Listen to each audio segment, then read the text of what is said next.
ونعوذ بالله من شرور أنفسنا ومن سيئات أعمالنا من يهده الله فلا مضل له ومن يضلل فلا هادي له أشهد أن لا إله إلا الله وحده لا شريك له وأشهد أن محمدا عبده ورسوله أرسله بالهدى ودين الحق ليظهره على الدين كله ولو كره المشركون اللهم صل على محمد وعلى آل محمد كما صليت على إبراهيم وعلى آل إبراهيم إنك حميد مجيد اللهم بارك على محمد وعلى آل محمد كما باركت على إبراهيم وعلى آل إبراهيم إنك حميد مجيد أما بعد فإن خير الكلام كلام الله وخير السنن سنن محمد صلى الله عليه وسلم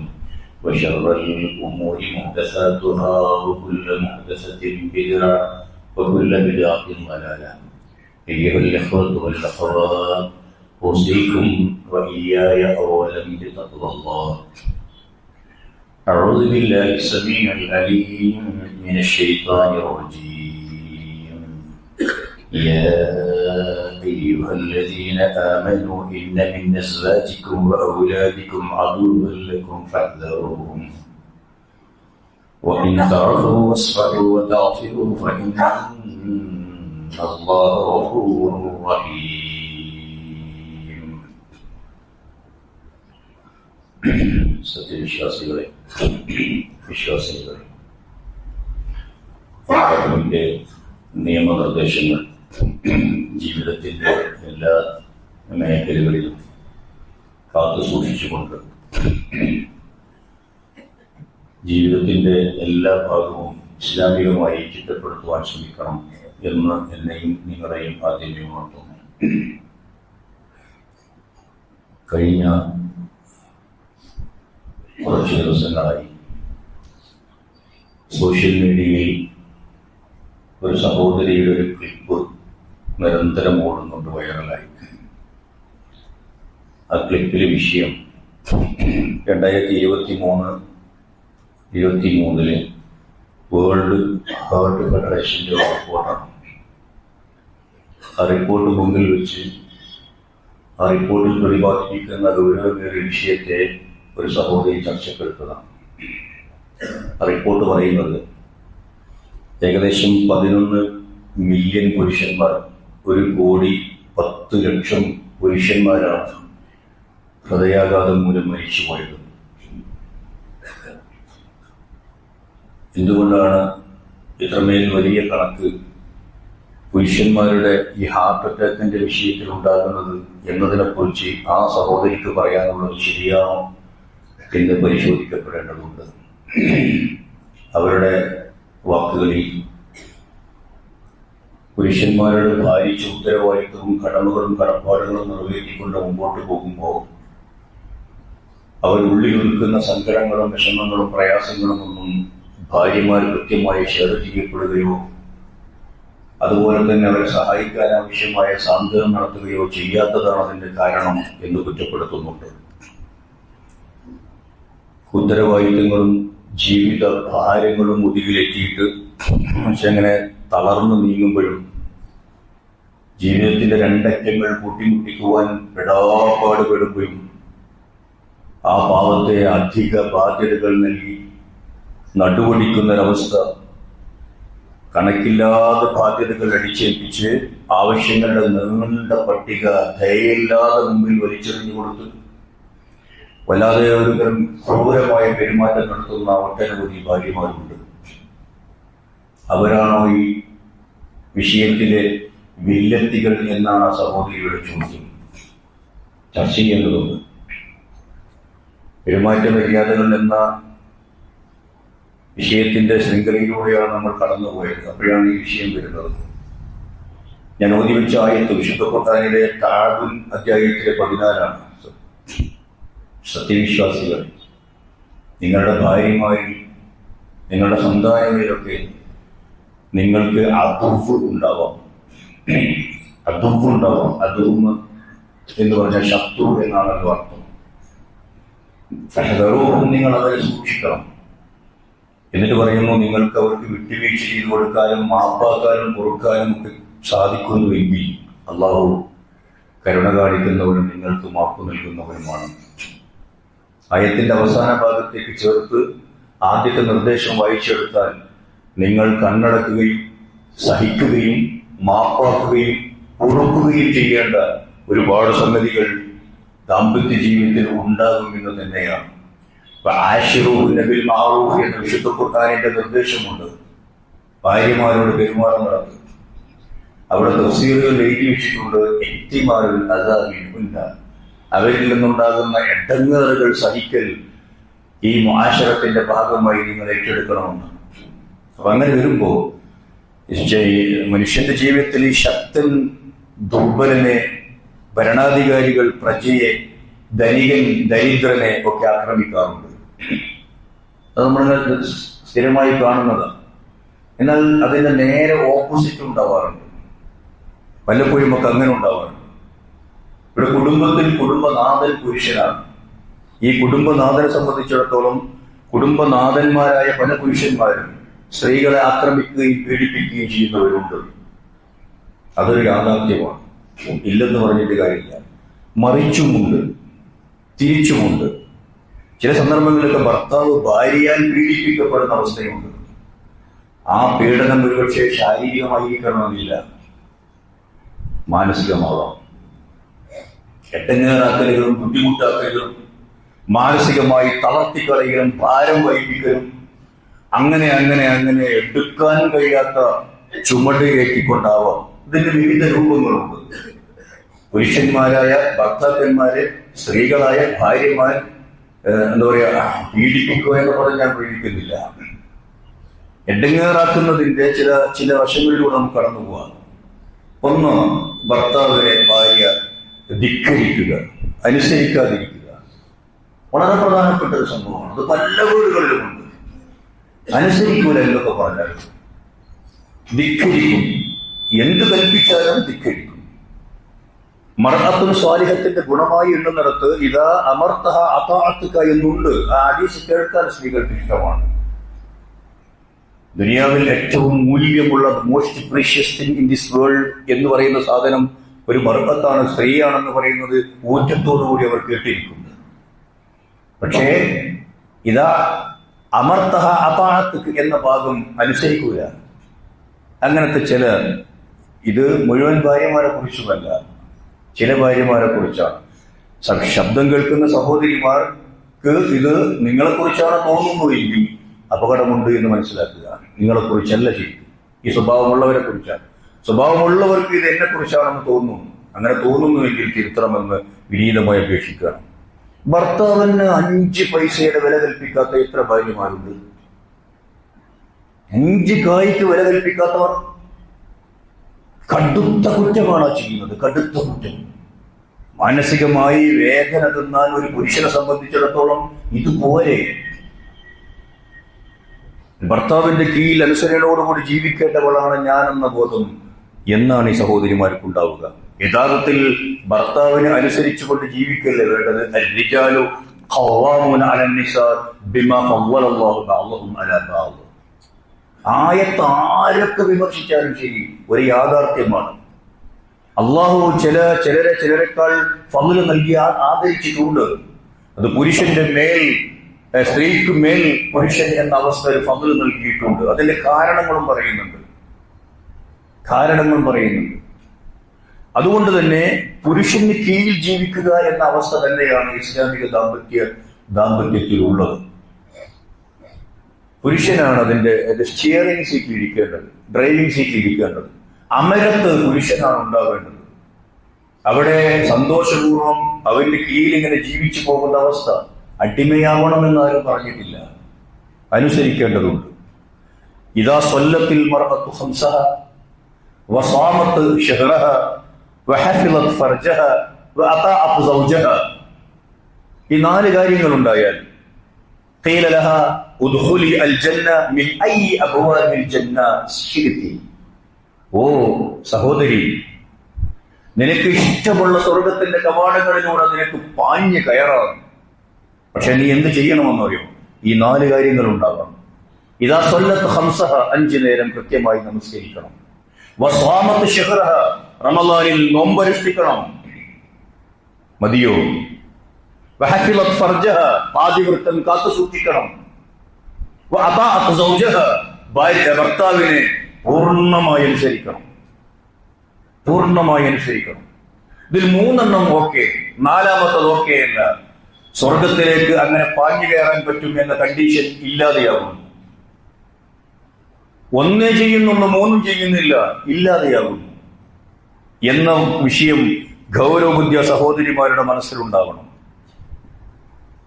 ഒരു സഹോദരി പ്രവാചകന്റെ പക്കൽ നിന്ന് ഭർത്താവിനെ കുറിച്ചുള്ള ചോദ്യം വന്നല്ലോ. എന്റെ സംഭവം മുഴുവൻ പറയാൻ സമയമില്ല. ആ ചോദ്യം ഇങ്ങനെയായിരുന്നു: അദാത്ത് സൗജിൻ അൻതി, ഭർത്താവുള്ളയാളാണോ? അതെ. കൈഫ അൻതി ലഹു, ആ ചോദ്യം നീയും ഭർത്താവും തമ്മിലുള്ള പെരുമാറ്റം എങ്ങനെയാണ്? ഈ ചോദ്യമാണ് ഒരു ഭാര്യ പദവി അലങ്കരിച്ച് മരിച്ചുപോയ ഓരോ സ്ത്രീയും പരലോകത്ത് ഏറ്റവും കടുപ്പമേറിയത് എന്ന് അന്ന് നമ്മളെ ഹദീസ് ഗ്രന്ഥങ്ങൾ സൂചിപ്പിക്കുന്നു. അവരുടെ ഭർത്താവിനെ കുറിച്ച്. ഭർത്താവിന്റെ ഊരും പേരും അഡ്രസ്സും തറവാടും താരവും ഒന്നുമല്ല ചോദിക്കുന്നത്. എന്നാണ്. എങ്ങനെയായിരുന്നു മുആമലത്ത്, നിങ്ങൾ എങ്ങനെയായിരുന്നു കൂടെ താമസിക്കുമ്പോൾ പെരുമാറിയത്? ആ പെരുമാറ്റം എങ്ങനെയായിരുന്നു? തോറ്റുപോയാൽ ബാക്കിയുള്ള ചോദ്യത്തിന് മുഴുവനും ആൻസർ ശരിയായാലും നരകത്തിൽ പോവേണ്ടി വരും എന്ന് നമുക്ക് ഓർമ്മ വേണം. റസൂൽ ചോദിച്ചു, എന്നിട്ട് വിനയത്തോടു കൂടിയാണോ നീ ഭർത്താവിനോട് പെരുമാറാറുള്ളത്? റസൂലിന്റെ ചോദ്യം. അവൾ പറഞ്ഞു, ഞാൻ ബാധ്യതകൾ നിറവേറ്റാൻ പരമാവധി ശ്രമിക്കാറുണ്ട്. ഇരുട്ടും അസ്വസ്ഥതയും വന്നു ചേരുമ്പോൾ മാത്രമേ വല്ല വീഴ്ചയും വന്നു പോവാറുള്ളൂ.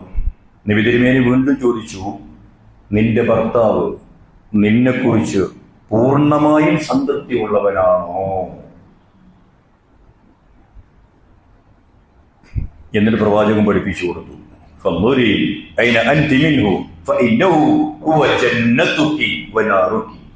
ആ ഭർത്താവാണ് ഇനി നിന്റെ സ്വർഗവും നിന്റെ നരകവും. ഇതൊക്കെ ഇങ്ങനെ നിക്കാഹിന്റെ ഖുത്ബയിൽ ഇങ്ങനെ കേൾക്കുമ്പോ ഒരു ഉഷാറിൽ ഇങ്ങനെ കേട്ടിരിക്കുകയും അപ്പൊ തന്നെ മറന്നു പോവുകയും ചെയ്യുന്ന അവസ്ഥ ഒഴിവാക്കണം എന്നാണ് സൂചിപ്പിക്കുന്നത്. അള്ളാഹുവിന്റെ നിയമങ്ങൾക്കെതിരിൽ ഭർത്താവ് പറഞ്ഞാലോ, ലാ തഅത ലിമഖ്ലൂഖിൻ ഫീ മഅസിയത്തിൽ ഖാലിഖ് എന്നതാണ് നിയമം. അള്ളാഹുവിന്റെ നിയമങ്ങൾക്കെതിരെ ഒരു ഭർത്താവ് പറഞ്ഞാലും കേൾക്കണ്ട. ലോകത്താര് പറഞ്ഞാലും കേൾക്കണ്ട. മാതാപിതാക്കൾ പറഞ്ഞാൽ കേൾക്കണ്ട, ഭർത്താവ് പറഞ്ഞാൽ കേൾക്കണ്ട, ഭാര്യ പറഞ്ഞാൽ കേൾക്കണ്ട, മക്കൾ പറഞ്ഞാൽ കേൾക്കണ്ട. അത് നിയമമാണ്. മറ്റൊരു പിശക് സഹോദരിമാർക്ക് പറ്റുന്നത് എവിടെയെന്നറിയോ? ഭർത്താവിന്റെ ആഗ്രഹങ്ങൾക്ക് ശ്രദ്ധ കൊടുക്കാതിരിക്കുക.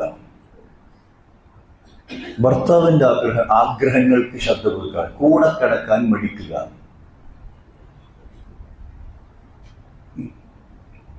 യഥാർത്ഥത്തിൽ ഭർത്താവിന്റെ സകല ആഗ്രഹങ്ങളുടെയും കൂടെയായിരിക്കണം ഭാര്യ നിൽക്കേണ്ടത്. അതിൽ ഒരു ഹദീസുണ്ട്, ഇദാ ദഅ റജുലു ഇംറഅതഹു ഇലാ ഫിറാശിഹി ഫഅബത്. ഭർത്താവ് അയാളുടെ ഇംഗിതം സാധിച്ചു കിട്ടാൻ വേണ്ടി ഭാര്യയോട് ആവശ്യപ്പെടുന്നു, എന്നാൽ അവൾ നിരസിക്കുന്നു. ചിലർക്കൊരു ഈഗോ ആ സമയത്തുണ്ടാകും. ഞാനാരാ മോൾ എന്ന അവസ്ഥയിലേക്കാണ് കയറി നിൽക്കും. എന്നിട്ട് വിസമ്മതം മൂളിയാൽ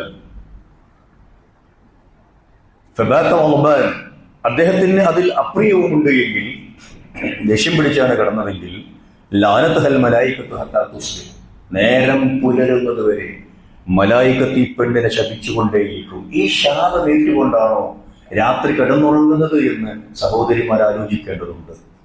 ദാമ്പത്യ ജീവിതത്തിന്റെ അടിക്കല്ലും ആണിക്കല്ലും ഈ ശാരീരിക സുഖം തന്നെയാണ്. അള്ളാഹുവിന്റെ പ്രവാചകൻ നിങ്ങൾക്കേറെ പുണ്യം കിട്ടുമെന്ന് പഠിപ്പിച്ച സംഗതിയാണ്. എവിടെ അവിടെ പോരായ്മയും വിള്ളലും വരുന്നു, ദാമ്പത്യ ജീവിതത്തിന്റെ ഈടുറ്റ കണ്ണികൾ അയഞ്ഞു പോകുന്നു എന്നത് യാഥാർത്ഥ്യമാണ് എന്ന് മനസ്സിലാക്കേണ്ടതുണ്ട്. ലാ യഹില്ലു ലിൽ മർഅ അൻ തസുമ വസൗജുഹാ ഷാഹിദുൻ ഇല്ലാ ബിഇദ്നിഹി. സുന്നത്ത് നോമ്പ് ഒരു സഹോദരി എടുക്കണമെങ്കിൽ ഭർത്താവിന്റെ പെർമിഷൻ വേണം. അതിന്റെ പിന്നിലുള്ള ചേതോവികാരവും അങ്ങോട്ട് തന്നെയാണ് ചൂണ്ടുന്നത്. അങ്ങനെയുള്ള കുറെ പ്രശ്നത്തിൽ ഇത്തരം കാര്യങ്ങളിൽ ഭാര്യ ഭർത്താവിന് അനുസരിച്ചില്ലെങ്കിൽ അയാൾ അസാൻമാർഗിക ജീവിതത്തിലേക്ക് വഴുതി വീണാൽ പിന്നെ കണ്ണീര് കുടിച്ചിട്ടോ കരഞ്ഞിട്ടോ കാര്യം ഉണ്ടാവുകയില്ല. ഒരുപാട് ആളുകളെ തോന്യാസത്തിലേക്ക് തള്ളിവിടുന്നത് ഇത്തരം ഞാൻ നേരത്തെ പറഞ്ഞ ഈഗോ ഉള്ള ഭാര്യമാരാണ് എന്നതിൽ എന്താണ് തർക്കം?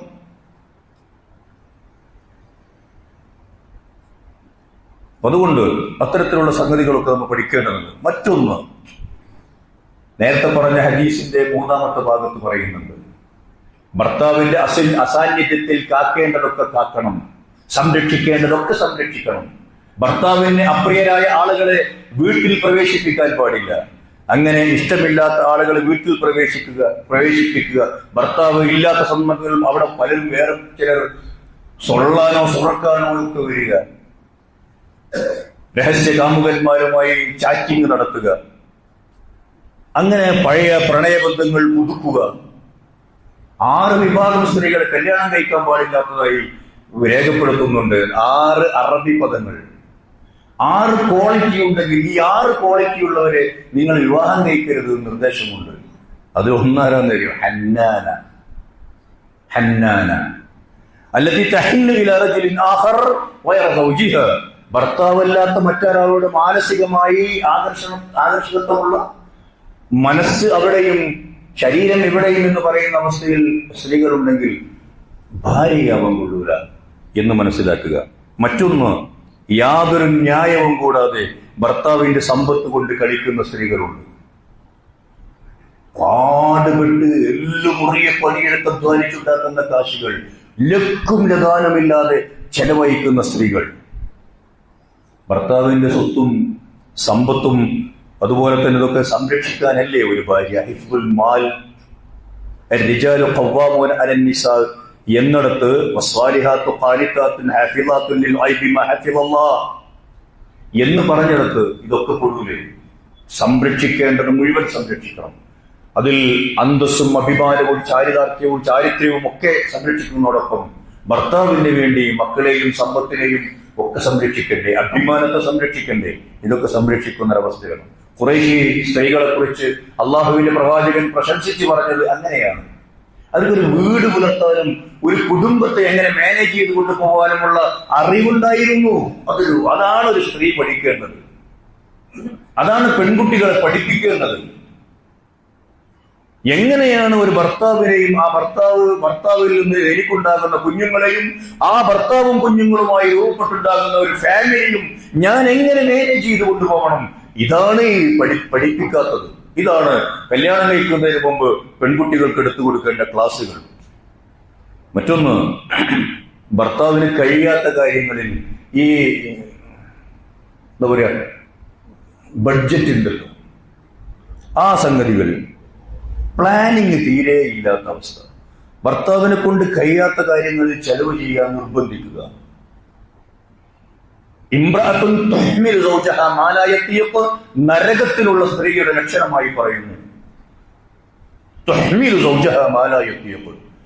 ഒരു ഭാര്യ അറിയണം, പൂർണ്ണമായിട്ടില്ലെങ്കിലും ഏകദേശമെങ്കിലും ഒരു ഭർത്താവിന് എത്ര വരുമാനമുണ്ട് എന്ന്. ബുദ്ധിയുള്ള ഭർത്താക്കന്മാർ പക്ഷെ പൂർണ്ണമായി പറഞ്ഞു എന്ന് വരില്ല. ഏകദേശം ഇത്രയുണ്ട് എങ്കിലും അറിയണം. അതിന്റെ ഉള്ളിലുള്ള ബഡ്ജറ്റുകളും അതുപോലെ തന്നെ ലിസ്റ്റുകളെ ഉണ്ടാക്കാൻ പാടുള്ളൂ. നോക്കൂ, നിങ്ങൾ രണ്ടാമത്തെ പെണ്ണ് കല്യാണം കഴിക്കാൻ കൊള്ളാത്തത് ഹദ്ദാത്തയാണ്. അല്ലദീ തശ്തഹി കുല്ലു മാ തഖ അലൈഹി ഐനഹാ ഫതുർഹിഖു സൗജഹാ വതുകല്ലിഫുഹു മാ ലാ യതീഖ്. കണ്ണിൽ കണ്ടതൊക്കെ വാങ്ങണം. അങ്ങാടി കൂടെ വണ്ടിയിൽ കൊണ്ടുപോകാൻ വയ്യാത്ത അവസ്ഥ, ഏതെങ്കിലും ഒരു മാളിലേക്കോ സംഗതിയിലേക്കോ കയറ്റാൻ വയ്യാത്ത അവസ്ഥ. ഇത് തന്നെയല്ലേ ഏറെക്കുറെ എല്ലാ സ്ത്രീകളുടെയും അവസ്ഥ?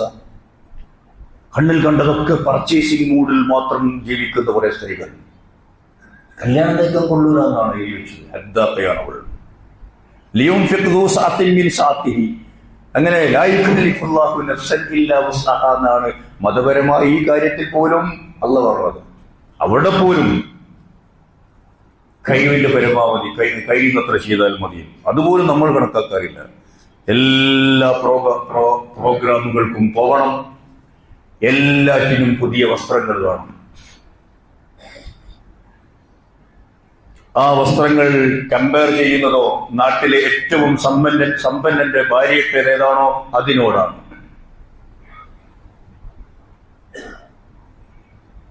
എന്തുകൊണ്ടാണ് ഇങ്ങനെ വിവരമില്ലാതെ കമ്പയർ ചെയ്യുന്ന നിങ്ങൾ? എന്നിട്ട് ധനികരോട് തുലനം ചെയ്ത് അതിനനുസരിച്ചുള്ള സംഗതികൾ വാങ്ങിക്കൊടുക്കാൻ കഴിയാത്ത ഭർത്താക്കന്മാരെ കുത്തുവാക്കുകൾ പറഞ്ഞ് വേദനിപ്പിക്കുന്ന സഹോദരിമാരുണ്ട്. ഭർത്താവിനെ സഹായിക്കുന്നില്ലെന്ന് മാത്രമല്ല, ഭർത്താവിനെ പീഡിപ്പിക്കുകകൂടി ചെയ്യുന്ന ഈ അവസ്ഥ എന്തുമാത്രം ടെൻഷനാണ് ആ സാധുക്കൾക്ക് ഉണ്ടാക്കുക എന്ന് ആലോചിക്കാറില്ല. എന്നിട്ട് ഇങ്ങനെ ജയിച്ചു നിൽക്കുന്ന അവസ്ഥയിലുണ്ടാവുക. നന്മകളിൽ ഭർത്താവിന്റെ കൂടെ നിൽക്കാതിരിക്കുക എന്നുള്ള അടുത്ത തെറ്റ്. ഇബ്രാഹിം നബി അലൈഹി സ്വലാത്തു വസ്സലാം ഹാജറ ബീവിയെ ഒരു മണലാരണ്യത്തിൽ കൊണ്ടുപോയി വെച്ച് ഒരു ചോര പെയ്തിലിട്ട് കൂടെ. ഇതിലിങ്ങ് തിരിച്ചു നടന്നു പോകുമ്പോ ഹാജറ ബീവി ഇബ്രാഹിം നബി അലൈഹി സ്വലാത്തു വസ്സലാമിന്റെ പിന്നാലെ വന്ന് ചോദിച്ചു, യാ ഇബ്രാഹിം ഇലാ മൻ തത്റുകുന, ആരെ ഏൽപ്പിച്ചാണ് പോകുന്നത്? എങ്ങോട്ടാണ് നിങ്ങൾ? ഇലല്ലാഹ്, നിങ്ങളെ ഞാൻ ഏൽപ്പിച്ചത് അല്ലാഹുവിലാണ്, ഞാൻ പോകുന്നതും അല്ലാഹു പറഞ്ഞിട്ടാണ്. റളിയതു ബില്ലാഹ്, എങ്കിൽ ഞാൻ തൃപ്തയാണ്, എന്നെ അല്ലാഹു കൈവിടുകയില്ല. ഇങ്ങനെ ഒരു ഈമാനും ഇഖ്ലാസും ആശ്വാസത്തിന്റെ വാക്കുകളുമൊക്കെ മനസ്സിൽ നിന്ന് നിർഗളിച്ചു വരുന്നത് എക്കാലത്താണ് ഉണ്ടാവുക? അന്നേ ഭർത്താക്കന്മാരുടെ മനസ്സിൽ ടെൻഷൻ കോരിക്കൊടുക്കുന്ന ക്രൂരത നിങ്ങൾക്ക് അവസാനിപ്പിക്കാനാവുകയുള്ളൂ. ഖദീജ റളിയല്ലാഹു തആല അൻഹയുടെ കഥ, ഇതൊക്കെ ഇങ്ങനെ സമ്മിലൂനി കുതപ്പിട്ട് മൂടൂ ഖദീജ, ആവേശപൂർവ്വം നീട്ടി പാടാറുണ്ടല്ലോ ആണും പെണ്ണുമൊക്കെ. സമ്മിലൂനിയ ഖദീജ, ക്ലേശകരമായ ഒരു മുഹൂർത്തത്തിൽ പേടിച്ചരണ്ട് പനിച്ച് കുലുക്കി പനിക്കുന്ന അവസ്ഥയിൽ വീട്ടിലേക്ക് ഓടി വരുന്ന ഒരു ഭർത്താവിനെ എന്തൊക്കെ പറഞ്ഞ് കുറ്റപ്പെടുത്താമായിരുന്നു. അല്ലെങ്കിൽ നിങ്ങളൊരു ഭ്രാന്ത്, ആ മരന്റെ മുകളിൽ ആരും ഇല്ലാത്ത സ്ഥലത്ത് ഒരു 1 മണിക്കൂർ കയറി പോകണം. എന്നിട്ട് അവിടെ ഇങ്ങനെ ആരും ഇല്ലാത്തവർക്ക് പോയി ഇരിക്കാൻ ആരാ പറഞ്ഞത്? കുറ്റപ്പെടുത്തലിന്റെ സ്വരത്തിൽ ഒരക്ഷരം പോലും ഇല്ലാതെ ആ ഖദീജാവി പറഞ്ഞു, കല്ല, വേണ്ട, സങ്കടപ്പെടണ്ട, അബ്ശിറു, സന്തോഷിക്കൂ നിങ്ങൾ, ഇല്ല, അല്ലാഹു സുബ്ഹാനഹു വ തആല നിങ്ങൾ ഒരിക്കലും മാനം കെടുത്തൂല. ഇന്നക ലതസിലു റഹിം, നിങ്ങൾ കുടുംബബന്ധം ചേർക്കുന്ന ഒരു നല്ല മനുഷ്യനല്ലേ. വതസ്ദഖുൽ ഹദീസ്, വാ തുറന്നാൽ സത്യം മാത്രം പറയുന്ന അൽ അമീൻ. വതഹ്മിലുൽ കൽ വതഖരി അല്ലൈഫ്, ദുരിതബാധിതരുടെ ദുരന്തങ്ങളുള്ള ആളുകളുടെയൊക്കെ പ്രയാസങ്ങളും വിഷമങ്ങളും നേർക്ക് നേരെ ഏറ്റെടുക്കുന്നവൻ, അതിഥികളെ വല്ലാതെ ഇഷ്ടപ്പെടുകയും സഹായിക്കുകയും ചെയ്യുന്നവൻ, സത്യത്തിന് വേണ്ടി പൊരുതുന്നവൻ. അങ്ങനെ പോകുന്നു ആ പുകയ്ക്കലുകൾ. നമുക്ക് വിഷമത്തോടുകൂടി ഒരു ഭർത്താവ് വന്നു നിൽക്കുമ്പോ കുറ്റപ്പെടുത്തലിന്റെ കൊട്ട തലയിലൂടെ വെച്ച് മൂടുകയല്ല ചെയ്തത്. സമാശ്വാസത്തിന്റെ പുകഴ്ത്തലുകളുടെ പ്രശംസയുടെ പൂമാലകൾ ഒന്നാമത് കഴുത്തിൽ ഇങ്ങനെ അണിഞ്ഞു കൊടുക്കുക, ആശ്വാസത്തിന്റെ. ഇതാണ് മാക്സിമം സപ്പോർട്ട് ചെയ്യണം ഭർത്താവിനെ ഭാര്യമാർ, മാക്സിമം സപ്പോർട്ട് ചെയ്യണം. അങ്ങനെ സപ്പോർട്ട് ചെയ്യുന്ന ആളുകൾക്കാണ് ആശ്വാസങ്ങൾ ഉണ്ടാവുക. ഭർത്താവിനെ അവഗണിക്കുക എന്നൊരു കുറ്റവും ചില ഭാര്യമാർ ചെയ്യുന്നുണ്ട്. പരിഗണിക്കാതിരിക്കുക, മറ്റുള്ളവരുടെ മുമ്പിൽ വില കുറച്ച് വർത്താനം പറയുക, കുടുംബകാര്യങ്ങളിൽ തീരുമാനമെടുക്കുമ്പോൾ മൂപ്പരെ അവഗണിക്കുക, മക്കളുടെ മുമ്പിൽ വാപ്പായെ വല്ലാതെ കൊച്ചാക്കി സംസാരിക്കുക, പ്രായമായാൽ ഭർത്താക്കന്മാരെ പരിഗണിക്കാതെ മക്കളുടെ ആവശ്യങ്ങൾക്ക് മാത്രം ജീവിക്കുക. ഇതൊരു മുടക്കാച്ചരക്ക് ഭർത്താവ് എന്ന സാധനം. ഇതൊക്കെയും തെറ്റാണ്. മാനസികമായി എന്തുമാത്രം വിഷമങ്ങൾ അനുഭവിക്കുന്നുണ്ടാവും. ഭർത്താവിനെ അധിക്ഷേപിച്ച് സംസാരിക്കുക, ഭർത്താവിന്റെ അനുമതിയില്ലാതെ വീട് വിട്ട് ഇറങ്ങിപ്പോവുക, വഖറന ഫീ ബുയൂതികുന്ന വലാ തബറുജന തബറുജൽ ജാഹിലിയ്യത്തിൽ ഊല എന്ന ആയത്ത് ശരിയാണ്. ആയത്തിനെ നമ്മൾ വിമർശിച്ചത് ആ ആയത്ത് സ്ത്രീകൾ പള്ളിയിലേക്ക് പോകുന്നതിന് എതിരാണെന്ന് ദുർവ്യാഖ്യാനം ചെയ്തപ്പോഴാണ്. ലക്കും ലഗാനുമില്ലാതെ ജാഹിലിയത്തിലെ പെണ്ണുങ്ങളെ പോലും നാണിപ്പിക്കുന്ന രൂപത്തിലാണ് ഒരാവശ്യവുമില്ലാതെ അങ്ങാടികളിൽ പെണ്ണുങ്ങൾ ഇങ്ങനെ ഇറങ്ങി വരസുന്നത് എന്നതൊരു യാഥാർത്ഥ്യമാണ്. അതുകൊണ്ട് നമ്മളെ സംബന്ധിച്ചിടത്തോളം ഈ അഹംഭാവങ്ങളൊക്കെ കുറക്കണം. അഹംഭാവത്തോടുകൂടി ഭർത്താവിന്റെ മുമ്പിൽ പ്രതികരിക്കുന്ന ഭാര്യ എന്ന് പറയുന്ന പദവിക്ക് യോജിച്ചവളല്ല. അടുത്ത കുറ്റം, ഭർത്താവിന്റെ മാതാപിതാക്കളെയും ബന്ധുക്കളെയും ദ്രോഹിക്കുക. അവരുടെ സഹോദരി ഭർത്താക്കന്മാർ ചെയ്യുന്നത് എടുത്തു പറഞ്ഞിങ്ങനെ കുറ്റപ്പെടുത്തുക. ഇളച്ചനും മുത്തച്ഛനുമൊക്കെ വേറെ ഏതെങ്കിലുമൊക്കെ പദവിയുള്ളവരോ വരുമാനമുള്ളവരോ സൗകര്യങ്ങളുള്ളവരോ കഴിവുള്ളവരോ ആവൂലേ? അങ്ങോട്ട് ഇങ്ങനെ പറഞ്ഞ് ഇവനെ മാക്സിമം തളർത്തുക, മാനസികമായി തളർത്തുക എന്ന ക്രൂരത. കല്യാണം കഴിക്കാൻ കൊള്ളാത്തവളാണ്, അജ്ഞാനയാണ് ആ പെണ്ണ്. അല്ലത്തി തക്സിറുൽ അനീൻ വശക്ഫ ഫഹിയ മുതനാരിറത്തുൻ ദൗമ. കംപ്ലൈന്റ് ബോക്സുകളെ നിങ്ങൾ കല്യാണം കഴിക്കേണ്ട. അപ്പൊ ഇതൊക്കെ ശ്രദ്ധിക്കേണ്ട കാര്യങ്ങളാണ്. ശ്രദ്ധിക്കേണ്ട കുറേ കാര്യങ്ങളുണ്ട് ദാമ്പത്യ ജീവിതത്തിൽ എന്നാണ് സൂചിപ്പിക്കുന്നത്. ഇതൊക്കെ ശ്രദ്ധിച്ച് ജീവിക്കുവാൻ അള്ളാഹു നമ്മെ തുണക്കുമാറാകട്ടെ.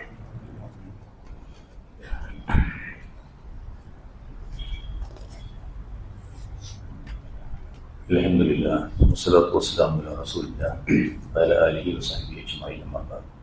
അയ്യുഹൽ ഇഖ്വ വൽ അഖ്വാത്ത് ഊസീകും വഇയ്യായ സാനിയൻ ബിത്തഖ്വല്ലാഹ്.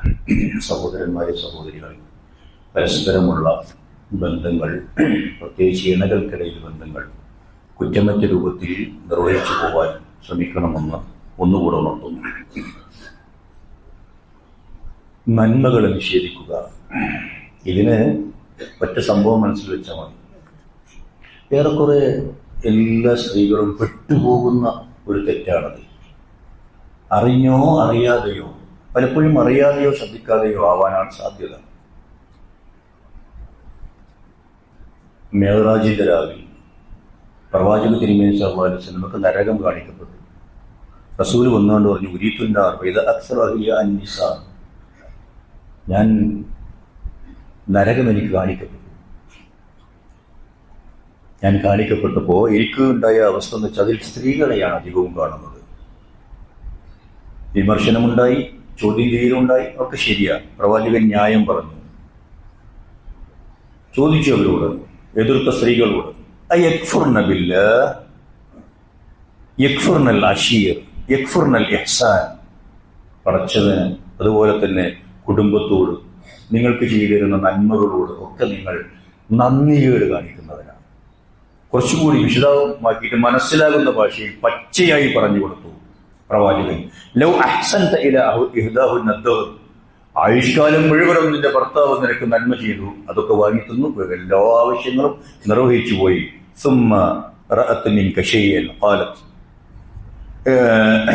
പിന്നെ നിന്റെ ഏതെങ്കിലും ഒരു ആവശ്യത്തിന് ഒരു നാൾ അദ്ദേഹത്തിന് അത് പൂർത്തീകരിക്കാൻ സാധിക്കാതെ പോയാൽ മാ റഅയ്തു മിൻക ഖൈറൻ ഖത്ത് എന്നല്ലേ നിങ്ങൾ പറയുക.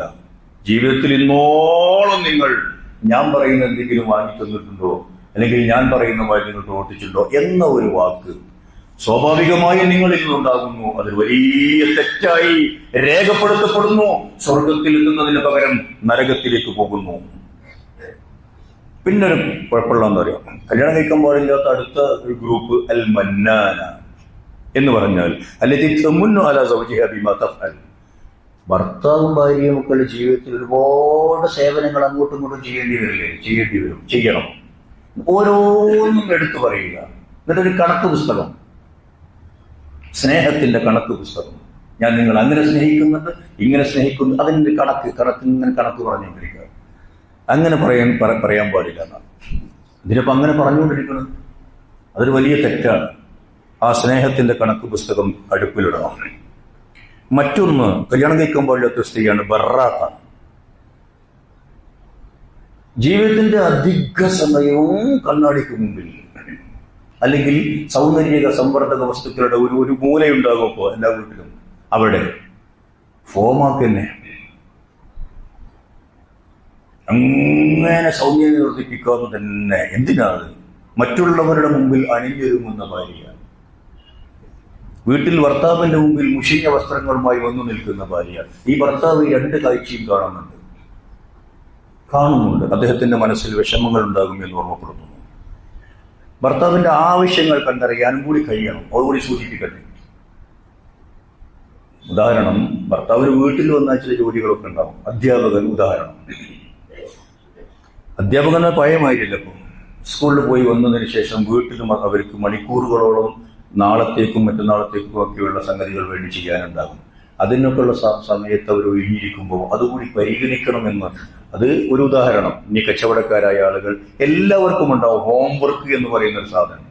കൃഷിക്കാരായ ആളുകൾ, ഉദ്യോഗസ്ഥന്മാരായ ആളുകൾ, എല്ലാം ജീവിതത്തിന്റെ ഓരോ തുറയിൽപ്പെട്ട ആളുകൾക്കും, പുരുഷന്മാരായ ആളുകൾക്ക് അവർ ചെയ്യുന്ന ജോലിയുടെ ഭാരത്തിനനുസരിച്ചും അവരുടെ വ്യത്യസ്തതയ്ക്കനുസരിച്ചുമുള്ള വ്യത്യസ്ത രൂപത്തിലുള്ള ഹോംവർക്കുകൾ അവർക്ക് അതിന് അംഗീകാരം നൽകണം, കണ്ടറിയണം, അതൊന്ന് ചെയ്തോട്ടെ. നന്മകളിൽ താല്പര്യം കാണിക്കാതിരിക്കുന്ന സ്വഭാവമാണ് വേദനിപ്പിക്കുന്ന മറ്റൊന്ന്. കുടുംബജീവിതത്തെ ബാധിക്കുന്ന ഈ രൂപത്തിൽ വിവിധ ഫംഗ്ഷനുകളിൽ എങ്ങനെ പങ്കെടുത്തുകൊണ്ടേയിരിക്കുക, സോഷ്യൽ മീഡിയയിൽ കണക്കറ്റ സമയം ചെലവഴിക്കുക, കൂട്ടുകാരികളോട് കൂടുതലായി സംസാരിച്ചുകൊണ്ടിരിക്കുക. ഭർത്താവിനോട് സംസാരിക്കാൻ ഇഷ്ടമില്ല, എന്നാൽ കൂട്ടുകാരികൾ അങ്ങനെയാണ്. മക്കളെ തർബിയത്ത് ചെയ്യുന്നതിൽ നിന്ന് വിട്ടുനിൽക്കുക. മക്കളും ഭർത്താവും തമ്മിലുള്ള അടുപ്പം ഊട്ടി ഉറപ്പിക്കേണ്ടതും അരക്കിട്ടുറപ്പിക്കേണ്ടതും കൂടുതൽ ഭദ്രമാക്കേണ്ടതും യഥാർത്ഥത്തിൽ ഭാര്യയാണ്. ചിലരതിന്റെ നേരെ ഓപ്പോസിറ്റാണ്. ഭർത്താവുമായി കുട്ടികൾ അടുത്ത് പോവരുതേ എന്ന് വിചാരിച്ച് പെരുമാറുക. ഇതൊക്കെ ഒരുപാട് പ്രശ്നങ്ങളുണ്ട്. അവസാനം ഒരൊറ്റ ഹദീസ് ഞാൻ വെക്കട്ടെ. ഈ സംസാരത്തിന്റെ ചർച്ചയുടെ ആരംഭത്തിൽ ഞാൻ പറഞ്ഞത്, എന്തിനാണ് ഇങ്ങനെ 1,10,00,000 ആളുകൾ ഇങ്ങനെ മരിച്ചുപോയത്? പല കാരണങ്ങളും ഈ ഹാർട്ട് അറ്റാക്ക് വന്ന് മരിച്ചു പോകാനുണ്ടാവാം. ഒരുപാട് കാരണങ്ങളുണ്ട്. ഫിസിക്കൽ ആക്ടിവിറ്റി, അതുപോലെ സോഡിയം ഇൻടേക്ക്, ആൽക്കഹോളുമായി ബന്ധപ്പെട്ട സംഗതികൾ, ടുബാക്കോ സ്മോക്കിംഗ്, പുകവലി, ഒബേസിറ്റി, ബ്ലഡ് പ്രഷർ, ഡയബറ്റിക്സ്, അങ്ങനെ ഒരുപാട് സംഗതികൾ പറയാം. പക്ഷെ വില്ലൻ എപ്പോഴും സ്ട്രെസ്സാണ്. ഡോക്ടർമാരുടെ ഭാഷയിൽ പറഞ്ഞാൽ 55-ലേറെ രോഗങ്ങൾ സ്ട്രെസ് എന്ന് പറയുന്ന സാധനം, ജലദോഷം മുതൽ ഹാർട്ട് അറ്റാക്ക് വരെ 55 രോഗങ്ങളാണ് സ്ട്രെസ് ഉണ്ടാക്കുന്നത് എന്ന് വിവരമുള്ളവർ, വൈദ്യശാസ്ത്രം പഠിച്ച ആളുകളോട് ചോദിച്ചു നോക്കൂ. അവർ പറയും ഈ സ്ട്രെസ് നമ്മളാൽ ഉണ്ടാകരുതേ എന്നാണ് വളരെ വിനീതമായി ഈ ചർച്ച കൊണ്ട് സഹോദരിമാരായ ആളുകൾ കേൾപ്പിക്കണമെന്ന് ഞാൻ ആഗ്രഹിച്ചത്. കുറ്റപ്പെടുത്താനല്ല.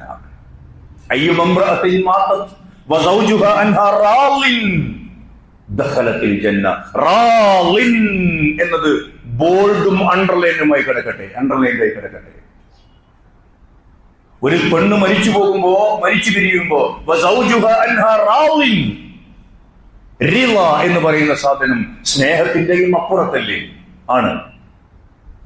ബഹുമാനത്തിന്റെയും ആദരത്തിന്റെയും ഒക്കെ അപ്പുറത്തല്ലേ? ആണ്.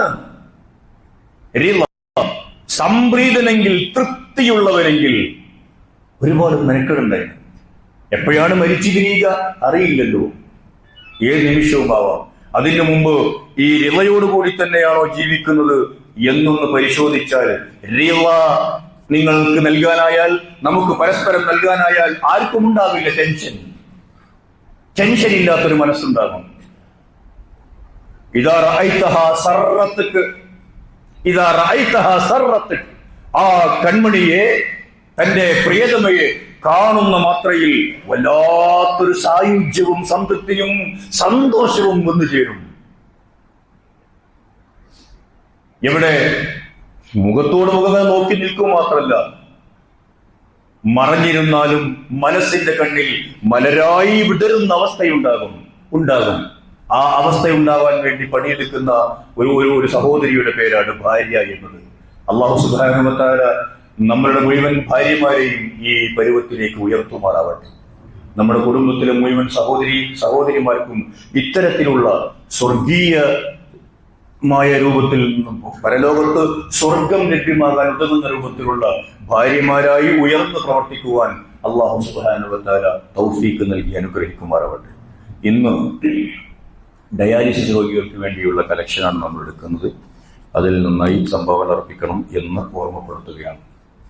അല്ലാഹു സുബ്ഹാനഹു വ തആല അല്ലാഹു ഏൽപ്പിച്ച എല്ലാ ഉത്തരവാദിത്തങ്ങളും ഭംഗിയായി നിർവഹിച്ചുകൊണ്ട് ജീവിതം അവന്റെ നിർദ്ദേശങ്ങൾക്കനുസരിച്ച് ചിട്ടപ്പെടുത്തുന്ന നല്ലവരിൽ നമ്മളെ എല്ലാവരെയും ഉൾപ്പെടുത്തി അനുഗ്രഹിക്കുമാറാകട്ടെ. വ്യക്തി ജീവിതത്തിലും കുടുംബ ജീവിതത്തിലും നമ്മൾ കാണിച്ച അമാന്തങ്ങളെ, പോരായ്മകളെ അല്ലാഹു സുബ്ഹാനഹു വ തആല വിട്ടുപുറത്തു മാപ്പാക്കി തരുമാറാകട്ടെ. ബാക്കിയുള്ള ഇനിയുള്ള ജീവിതം കുറെ കൂടി നന്നാക്കിയെടുക്കുവാനുള്ള ഉത്സാഹം കാണിക്കുവാൻ അല്ലാഹു നമ്മെ പ്രാപ്തരാക്കുമാറാകട്ടെ. അതിനുവേണ്ടി കൂടുതൽ കൂടുതൽ പഠിക്കുവാനും ആലോചിക്കുവാനും ചർച്ചകളിൽ പങ്കെടുക്കുവാനും ജീവിതത്തിൽ പകർത്തുവാനും ഒക്കെയുള്ള തോന്നിച്ച അല്ലാഹു സുബ്ഹാനഹു വ തആല നമുക്ക് എല്ലാവർക്കും നൽകി അനുഗ്രഹിക്കുമാറാകട്ടെ. നമ്മിൽ നിന്ന് നേരത്തെ മരണപ്പെട്ടു പോയവരെയും നമ്മയും സ്വർഗ്ഗലോകത്ത് അല്ലാഹു ഒന്നിപ്പിക്കുമാറാകട്ടെ. മാനസികമായി തീരുന്ന ആളുകൾക്ക്, പ്രത്യേകിച്ച് നമ്മുടെ സഹോദരിമാർക്ക് അല്ലാഹു സുബ്ഹാനഹു വ തആല ആഫിയത്ത്, സൗഖ്യം നൽകി അനുഗ്രഹിക്കുമാറാകട്ടെ. നമുക്ക് നമ്മുടെ ഇണകളിലൂടെ, നമ്മുടെ കുടുംബങ്ങളിലൂടെ, നമ്മുടെ സന്താനങ്ങളിലൂടെ, സന്താന പരമ്പരകളിലൂടെ അല്ലാഹു സുബ്ഹാനഹു വ തആല കൺകുളിർമ പ്രദാനം ചെയ്യുമാറാകട്ടെ.